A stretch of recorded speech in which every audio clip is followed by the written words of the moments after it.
충만한 기쁨의 출처가 하나님과의 관계, 그죠? 성령, 그리스도와 관계되어 있다. 삼위일체 하나님과 관계되어 있는 기쁨이기 때문에 내적인 기쁨이고 외적으로 표출되는 것이고, 이것은 지속적인 기쁨입니다. 그리스도 안에서 누리는 기쁨이기 때문에 이거는 환경에 저촉을 받지 않습니다. 어떤 환경을 만나도 이 충만한 기쁨을 가지고 살아갑니다. 그래서 느헤미야 8장 10절 보면 이렇게 말합니다. 여호와를 인하여 기뻐하는 것이 너희의 힘이니라, 이렇게 표현합니다.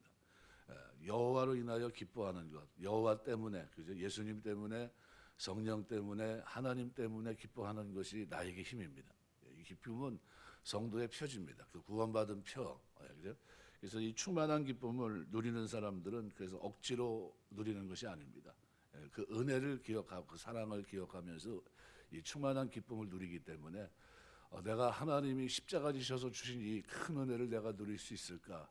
우리 엑스호도스라는 단어, 출애굽기 엑스도스라고 하는데 원문을 뜯어보면 엑스호도스라는 거거든요. 엑스라는 말은 바깥으로, 호도스라는 말은 길을 말합니다. 바깥으로 난 새길. 애굽에 있던 사람들이 새길을 가거든요. 네, 새길. 모세를 통해서 하나님이 약속의 땅으로 인도하는 새길을 갑니다. 예수께서 별세하신다는 단어도 엑스호도스예요. 똑같은 단어를 쓰면서 예수님께 예루살렘에서 별세하신다. 엑스호도스입니다. 새길이에요. 이 새길을 위해서 바깥으로 난 새길 뭡니까? 세상 속에 국한되지 않고 충만한 기쁨을 가지고 십자가를 통해서 우리에게 주신 길이 뭡니까? 새길이에요. 새롭고 산 길, 이걸 열어주신 겁니다. 길, 진리, 생명 되신 예수님께서 그 일을 이루셨고요. 이 일은 뭡니까? 목자로서의 사명을 감당하신 예수님의 모습입니다. 목자. 그래서 우리의 영원한 목자장 되신 주님께서 이 땅에 오셔서 친히 목자가 되셔서 우리를 끌고 어디로 가십니까? 새하늘 새 땅, 약속의 땅, 영생을 주시는 복된 그곳으로 우리를 인도하시는 겁니다. 엄청나죠? 이 사건을 누구에게 맡깁니까? 제자들에게 맡긴 거예요. 그래서 요한복음 21장 이제 우리가 주일 묵상하면서 졸업 예배를 드리려고 하는데요. 내용 졸업이 끝이 아니라 하나님께서 우리를 인도하시면서 어디로 인도하십니까?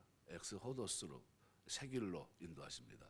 그래서 뭘 가리켰는가, 그리고 살아가면서 졸업을 하면서 뭘 결정해야 되는가, 새길을 걷기를 결정해야 됩니다.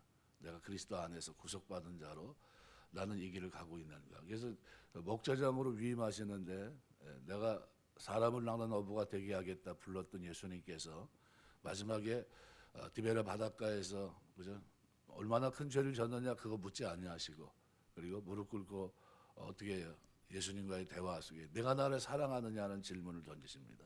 그리고 그에게 내 양을 먹이라, 내 양을 치라, 내 양을 먹이라 하시면서 어떻게 해요? 목양의 길을 열어주십니다. 왜? 새롭고 산 길로 인도하는 무슨 길을 열어주신 겁니까? 엑스호도스의 길. 이제 네가 쫓아오겠느냐라는 거예요. 그 길을 가겠느냐? 예, 가겠습니다라는 거죠. 그럴 때 그 길을 가겠다고 결정했던 베드로를 통해서 사도행전은 뭘 보여줍니까? 예, 목자의 길을 걷고 있는 사도들의 모습을 보여주고 있는 겁니다. 그들이 그 길을 걸어가면서 어떻게 해요? 똑같은 엑스호도스, 새롭고 산 길, 주님이 십자가 지고 우리에게 내어준 그 길, 예, 그 길을 갑니다. 그런데 어떤 모습으로 갑니까? 기쁨이 충만합니다. 그죠? 전에는 매를 맞고 두렵고 죽음 앞에 두려워했던 그들이 매를 맞고 막 그렇게 하는데도, 그저 핍박 속에 있는데도 그렇게 뭐래? 기뻐하더라, 이렇게 써있어. 기뻐하더라. 예, 합당한 자로 여기고 기뻐하더라. 그러면서 그 길을 걸어갑니다. 예, 이 충만한 기쁨입니다. 그래서 누구와 관계된 겁니까? 성부, 성자, 성령, 하나님과 관계되어 있는 기쁨입니다. 그래서 충만한 기쁨을 누리는 그리스도인들은요, 때때로 갈등도 있을 수 있고 부딪힘에도 있을 수 있겠지만 거기에 머물러 있지 못합니다. 왜요? 있어야 될 자리가 아니라는 걸 알기 때문에. 그래서 자신의 문제도 해결되고 다른 사람의 부딪힘도 극복하고 또 다른 사람을 위해서 오히려 기도하고 사랑할 줄 아는 모습으로 나갑니다. 왜요?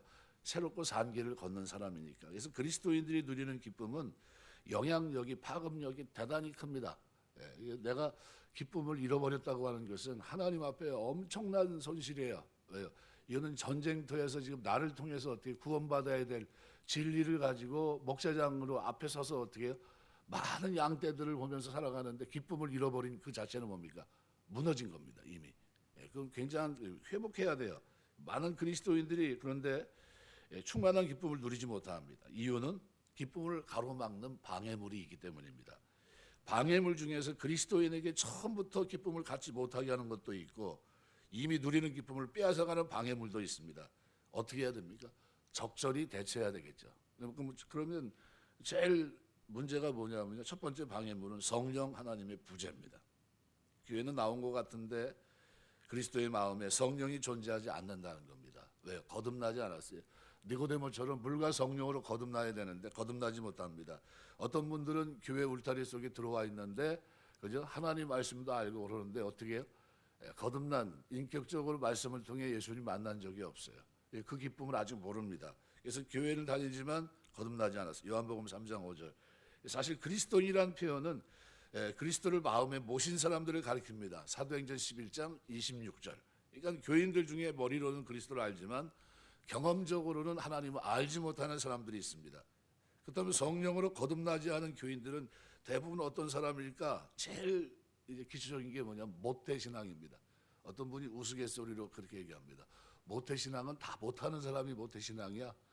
기도하라면 기도 못하고 성경 보면 성경 안 보고 이렇게 하자면 이렇게 안 하고 하자는 거 다 안 하는 사람이 모태신앙이라는 거예요. 그래서 그게 모태신앙이라고 합니다. 우스갯소리를 하는 말인데 근데 그게 어느 정도 일리는 또 있어요. 저 모태신앙입니다. 그러는데 보면 못해. 안 해요. 못하고 빠지고 다른 사람 시키면 저는 못합니다. 뭐 이게 나가면 그러면 안 됩니다. 모태신앙이지만 왜 뭐가 문제가 되냐면요. 인격적으로 진리 안에서 주님 만난 적이 없는 겁니다. 저는 늘 얘기하지만요. 성경 5번만 다독하면요. 하나님의 성령 역사하십니다. 뭐 이상재 선생이 성경 한 구절 가지고 오른뺨을 돌려대며 왼뺨을 돌려대라.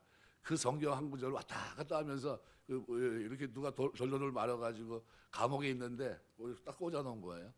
그렇게 뽑아놓고서 그 사람이 예수 믿기 전인데 이게 어디야 말이나 되는 소리라고 하는 거야. 그러면서 딱 저러면서 그 말씀을 음미한 겁니다. 그러다 깨져가 예수 믿었어요. 하나님 말씀은요 한 구절만 제대로 인식해도요 깨지는 겁니다. 왜요? 성령이 하나님의 음성이기 때문에 세미한 음성이기 때문에 달라지는 겁니다. 5번 정도 읽으면요 미치지 않는 이상 하나님이 가만둡니까? 예, 분명히 깨집니다. 왜냐하면 제가 그랬으니까요. 예, 이게 우리 신앙생활하면서요 성경 다독하셔야 돼요. 자꾸 읽으셔야 됩니다. 모태신앙은 벗어날 수 있는 길이 성경 있는 길입니다. 예, 쓰는 건 뭐 덜 할 말 없이 좋고요. 또 뭐가 있냐면요 거듭나지 못한 그런 모습 가운데 모태신앙이 첫 번째라면 두 번째는 교회에 대해서 잘못 이해하고 있기 때문입니다. 에클레시아라고 하는 말은 다른 길을 가는 사람들입니다. 바깥에서 부름받아서 애굽에서 얼루요 가나안으로 가는 사람. 그리스도 안에서 세상 속에 있던 사람이 이제 그리스도를 믿고 어떻게 천성을 향해 소망 가운데 가는 사람들 이게 에클레시아예요. 그래서 어제 아침에는 에클레시아하고 뭐 나눔 그죠 우리가 말한 대로 교제 그죠 네, 교제에 대해서 디아코니아에 대해서 어제 말씀드렸어요. 굉장히 포괄적인 단어라요. 그거를 설명하려면요 뭐 1시간도 부족하고 뭐 굉장히 포괄적인 단어입니다. 왜냐하면 그 엄청난 주제거든요. 그거를 이제 함축해서 이런 정도로만 이해하시고 가면 되겠다. 어제 말씀을 드린 거고요. 더 자세히 하려면 그걸 따로 설교를 해야 됩니다. 몇 번을 해도 그 다 이해가 되지 못할 정도로 광범위하게 초대 신약 성경에 퍼져 있는 거거든요. 그 개념 자체가. 그래서 그렇게 이해하시면 될 것 같고요. 그래서 교회에 대해서 잘못 이해, 그러니까 세상에서 불러냄을 받은 사람들인데 어떻게 불러냄을 받았습니까? 죄인이었던 그들이 예수께서 십자가에 죽으셨다 다시 사신 사실을 듣고 믿음으로 용서받았습니다. 그때 성령이 그들 삶에 내주하십니다. 그러니까 교회는 무슨 모임이냐면 따지고 보면 거듭난 사람들의 공동체예요. 그러니까 여기 들어오면 뭐부터 해야 됩니까? 거듭나야 되는 겁니다. 그래서 저희 교회에서 자꾸 제가 관심을 갖는 게 뭡니까? 그 사람이 거듭났는지 안 났는지 그걸 좀 보라는 게 예수 믿고 거듭난 흔적이 있는지 아니면 잘못됐는지 이런 건 이걸 좀 파악할 필요가 있는 거죠. 거듭나지 않으면 뭐가 문제냐면요. 충만한 기쁨이 없어요. 충만한 기쁨. 이것이 있어야 되는데 그래서 이 충만한 기쁨을 알 수도 없을 뿐만 아니라 경험할 수도 없습니다. 복음의 주인이신 그리스도를 구주로 모시지 않았기 때문에 그가 나의 구주가 되시면 그러면 어떻게 주인이 바뀐 겁니다. 영혼의 주인이 생긴 거고요. 그러면 그때서부터 뭐가 생깁니까? 죄 문제가 영생의 문제가 해결됐기 때문에요. 기쁨이 충만합니다. 어떤 환경을 만나도요 낙심하지 않습니다. 왜? 지금 내가 걷는 이 길이 천국 길이라는 것을 알기 때문에. 두 번째는 성령의 근심이 있습니다. 첫째 번째 이 방해물과는 달리 그리스도인들로 하여금 충만한 기쁨을 누리지 못하게 하는 두 번째 방해물은 거듭난 그리스도인이 만드는 겁니다. 에베소 4장 30절 하나님의 성령을 근심하게 하지 말라. 그 안에 너희가 그 안에서 구원의 날까지 인치심을 받았느니라. 영적으로 거듭나서 성령의 내주를 경험한 그리스도인들을 가리킵니다. 에베소 1장 13절. 그러니까 너희의 구원의 날은 이미 영적으로 구원받은 그리스도인들이 주님이 재림하실 때 받을 육체의 구원을 뜻합니다. 그러니까 그리스도인들은 영적으로 거듭난 과거와 육체적으로 변화되는 미래 사이에서 현재의 삶을 사는 성화의 삶을 사는 사람들입니다. 그래서 현재를 살아가는 그리스도인들의 확실한 특징이 뭔가 바로 충만한 지속적인 기쁨이에요. 이 기쁨 이게 우리에게 있어야 됩니다. 그래서 그런 이유로 사도 요한은 기쁨을 첫 번째 목적으로 제시한 겁니다. 내가 이 책을 썼는데 왜 쉽게 말하면 왜 너희 얼굴에 기쁨이 하나도 없지? 너희 마음에 왜 기쁨이 없는 거야? 이 얘기입니다. 너희에게 만일 그리스도를 위해서 구원받았다면 세계를 걷는 기쁨이 있을 텐데 이걸 던지고 있는 겁니다. 그래서 그리스도인들은 성령을 근심하게 해서 기쁨을 잃어버리게 되는데 근심한다는 이 표현이 뭐에서 나온 겁니까?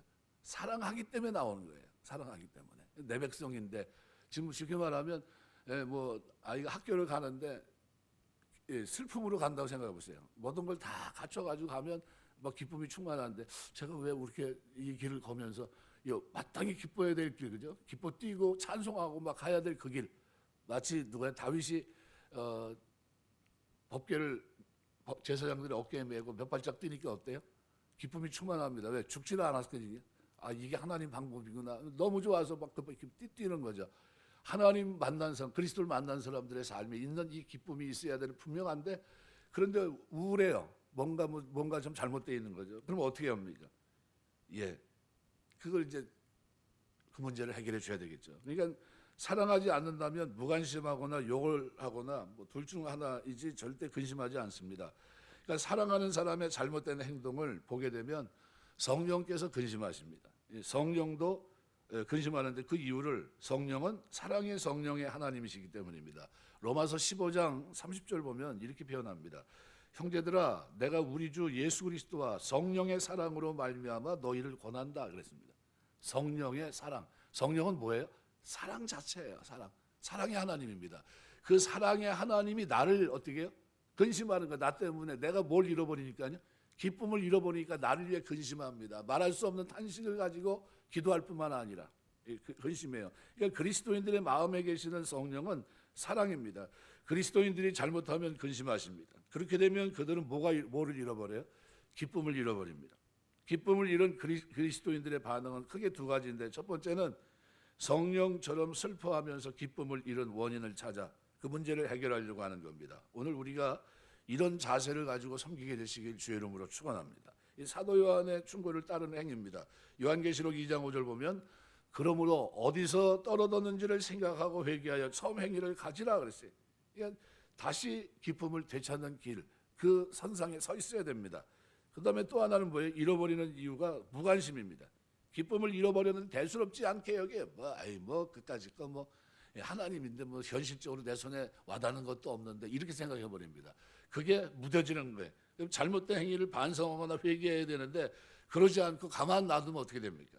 이게 양심이 어떻게 점점점 굳어지는 것과 똑같아요. 다른 그리스도인들에게 직접 간접적으로 영향을 끼칩니다. 왜? 기쁨을 잃어버린 상태에서 투박한 모습을 가지고 강팍한 모습으로 나중에는 완악한 모습으로 나타나요. 좋지 않은 거죠.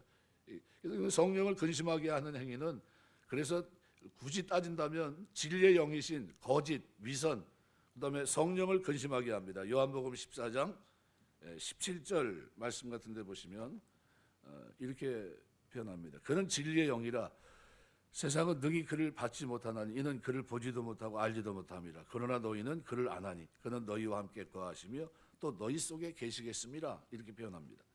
진리의 영이기 때문에 거짓 또는 위선 이것은 어떻게 성령으로 하긴 근심케 합니다. 또 성령은 은혜의 영입니다. 그래서 용서하지 못하거나 사랑하지 않는 마음은 성령을 근심케 합니다. 그래서 이 히브리서 말씀해 보면요. 10장에 29절 말씀에 이렇게 표현합니다. 하물며 하나님의 아들을 짓밟고 자기를 거룩하게 한 언약의 피를 부정한 것으로 여기고 은혜의 성령을 욕되게 하는 자가 당연히 받을 형벌은 얼마나 더 무섭겠느냐 너희는 생각하라 이렇게 표현합니다. 그러니까 성령은 우리에게 진리의 영도 되시고 은혜의 영도 되시기 때문에 살아가는 동안 은혜 속에 살아갑니다. 그러니까 용서하지 못하거나 사랑하지 않는 마음은 성령을 근심케 해요. 그러니까 우리가 살아가면서 용서하는 마음, 사랑하는 마음 가지고 살게 되시길 주의 이름으로 축원합니다. 또 성령은 성결의 영입니다. 깨끗하지 못한 생각, 깨끗하지 못한 모든 것들이 여기 어떻게 해요? 저촉이 됩니다. 그래서 로마서 말씀해 보시면은 1장 4절에 보면 이렇게 표현합니다. 성결의 영으로는 죽은 자들 가운데서 부활하사 능력으로 하나님의 아들로 선포되었으니 곧 우리 주 예수 그리스도시니라 그랬습니다. 성령은 성결의 영입니다. 그래서 깨끗하지 못한 모든 것, 그죠? 이런 것들은 성령을 근심하게 합니다. 그러니까 성령을 근심하게 한 그리스도인들은 비록 하나님의 자녀이지만 기쁨과 능력을 상실한 불행한 그리스도인들의 삶을 살아가고 있는 거예요. 그러니까 기쁨은 내가 어떻게 정상적이라고 하는 표현입니다. 그런데 기쁨을 잃어버리면 뭐예요? 내가 지금 조금 문제가 있다라는 거예요. 어떤 면에 있어서? 이런 면에 있어서 진리의 영이신 성령과 바른 교제가 되지 못한다는 면에서 그렇습니다. 마지막으로 더 큰 문제는요, 성령을 소멸하는 경우입니다. 거듭난 그리스도인들이 충만한 기쁨을 잃는 두 번째 방해물은 소멸입니다. 성령의 근심은 그리스도인이 잘못된 언행으로 성령의 마음에 상처를 받거나 그 다음에 슬프게 하는 것이나 성령의 소멸을 근심과는 전혀 다른 잘못된 행위 때문에 일어나는 현상입니다. 그러니까 소멸하면 기쁨도 잃어버리지만 능력도 잃어버립니다. 삼손처럼. 그러니까 바울은 이 성령의 소멸을 경고합니다. 데살로니가서 5장 19절 성령을 소멸하지 말라. 소멸한다는 말은 불을 끄는 걸 말합니다. 그러니까 성령의 불이라는 건 성경이 종종 성령을 불에 비유합니다. 마태복음 3장 11절, 누가복음 3장 16절, 사도행전 2장 3절. 그러니까 성령을 소멸하면 성령의 불이 꺼진다는 거죠. 꺼진다. 그 말은 성령이 그들에게 쫓겨난다는 뜻이 아니라 그들에게 있는 기쁨을 잃게 된다는 거예요. 그러니까 성령이 내 안에서 제 역할을 못하는 겁니다. 그리스도인들이 성령의 불을 끄면 기쁨만 잃는 것이 아니라 그들을 통해 하나님 목적을 이루게 주신 능력도 사라집니다. 머리털이 잘린 후에 능력을 잃은 삼손처럼 됩니다. 사사기 16장 20절에 30절. 삼손이 능력을 잃으니까 능력만 잃었습니까? 두 눈도 뽑히고 사사지휘란 명예도 잃었고 조롱거리가 되고 맷돌 돌리는 종으로 전락합니다. 마침내는 소중한 목숨까지도 잃어버려요. 그러니까 그리스도인들은 도대체 어떻게 성령을 소멸하고 충만한 기쁨을 잃게 되는가? 이유는 두 가지입니다. 불이 계속 타오르게 하기 위해서는 어떻게 해야 됩니까? 계속해서 장작을 집어넣어야 돼요. 장작. 그 장작이 뭡니까? 우리의 장작이 기도와 말씀입니다. 그러니까 두 가지 끊임없이 불이 꺼지는 이유는요, 말씀대로 기도 생활을 하냐니까. 거룩한 경건의 생활이 없기 때문입니다. 그래서 성경 읽기 기도 생활은요, 성령을 소멸하는 부작위의 죄입니다. 아주 직접적인 죄는 아니라 할지라도 이것은 반드시 어떻게 해요? 해야 될 일이라는 겁니다. 그래서 성령은 그리스도인들에게 은사를 주셨는데 은사를 사용하지 않거나 잘못 사용하면 역시 성령을 소멸하게 됩니다. 그러므로 그리스도인들은 경건의 시간을 지속적으로 가질 뿐만 아니라 그에게 맡겨진 은사도 가지고 충성해야 돼요. 자꾸 제가 그래서 교회에서 오면 뭐라도 해야 됩니다. 뭐라도 해야 됩니다. 얘기를 하는 게 뭐예요? 가만히 있으면 안 돼요. 움직여야 됩니다. 자꾸. 두 번째는 여러분 캠프장 가시면 장작불 끌 때 어떻게 겁니까? 물을 붓거나 흙을 덮으면 됩니다. 마찬가지로 그리스도인들이 다른 그리스도인들을 이유 없이 비난하거나 또는 아니면 다른 그리스도인의 수고를 비하하는 언행을 한다면 그들은 성령을 소멸할 수 있습니다. 무슨 말이냐면 누가 소멸됩니까? 비난받는 사람이, 비난하는 사람이 문제예요. 그러니까 내가 뭘 잃어버려요? 충만한 기쁨. 내가 그것은 범죄입니다. 범죄. 하나님 앞에서. 그러니까 이게 올바르지 못한 거죠. 그래서 성령을 근심하게 하거나 성령을 소멸함으로 잃어버리는 게 뭡니까? 충만한 기쁨. 그 결과는 적지 않습니다. 대표적으로 구약에 보면 고라가 있는데요. 하나님 법궤를 운반하는 엄청난 임무를 부여받은 고핫 손자입니다. 이 고라는 한때 기쁨으로 그 일을 감당했는데 어느 날부터 그렇게 중요한 임무에 만족하지 않게 됐습니다. 민수기 16장 9절 10절. 우리는 왜 이것뿐이면 안 되지? 뭐라는 거죠. 근데 결국 기쁨을 잃어버리게 되고 지도자인 모세를 거역하게 되고 결과 그는 존귀한 기쁨도 잃었지만 생명도 잃어버리는 비극을 민수기 16장 31절 32절에 기록합니다. 충만한 기쁨을 잃으면 모든 것을 잃을 수 있다는 무서운 신뢰입니다. 말씀 맺겠습니다. 엘리가 제사장의 사역을 감당하는 동안 하나도 안 보인 모습이 있어요. 어떤 모습입니까? 기쁨의 모습이 하나도 없어요. 자리만 지키고 있는 겁니다. 잘못된 거예요. 자기 자식의 잘못된 모습을 보면서도요, 슬퍼하지도 않고 하나님 뜻대로 살아가면서 기쁨도 없고, 뭡니까? 잘못된 모습이에요. 절대 그런 모습은 안 됩니다. 하나님 앞에 살아가는 동안 우리가 충만한 기쁨은 내가 유지하기 위해서 몸부림치며 살아야 된다는 사실을 잊지 마셨으면 좋겠습니다. 우리 신앙생활하는 동안 성부, 성자, 성령 하나님과 시작된 이 놀라운 기쁨, 엑스호도스 다른 길을 걸어가면서도 누리고 빼앗기지 않는 이 기쁨, 진리 안에서 그리스도와 함께하고 성령의 내주하심 속에 있는 이 기쁨, 성부 하나님과 바른 관계를 맺고 천성을 향해 가면서 아버지 집을 향해 가는 이 기쁨은 내 신앙생활의 처음과 끝입니다. 변함이 없는 자세로 내가 지금 그 길을 가고 있다는데 이 길을 가는 동안 지속적인 기쁨이, 충만한 기쁨이 저와 여러분의 신앙생활 속에, 믿음생활 속에 늘 충만케 되시길 주의 이름으로 축원합니다. 기도하겠습니다.